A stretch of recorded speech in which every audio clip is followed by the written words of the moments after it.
بسم اللہ الرحمن الرحیم۔ اچھی باتوں کا اثر آج کل اس لیے بھی نہیں ہوتا کیونکہ لکھنے اور پڑھنے والے دونوں یہ سمجھتے ہیں کہ یہ باتیں دوسروں کے لیے ہیں۔ ہم ایسے معاشرے میں جی رہے ہیں جہاں ایک غیرت مند آدمی کو شکی مزاج اور بے غیرت آدمی کو اوپن مائنڈڈ کہتے ہیں۔ کامیابی کا راز یہ ہے کہ آدمی اپنی ناکامی کے راز کو جان لے۔ اگر حق کہنے کی استطاعت نہیں رکھتے تو باطل کے لیے تالیاں مت بجاؤ۔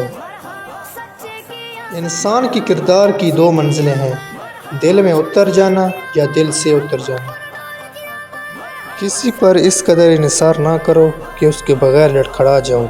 سہارا ضرور لو مگر کسی پر مکمل انحصار نہ کرو بلکہ خود بھی کوشش کرو اور مضبوط بنو۔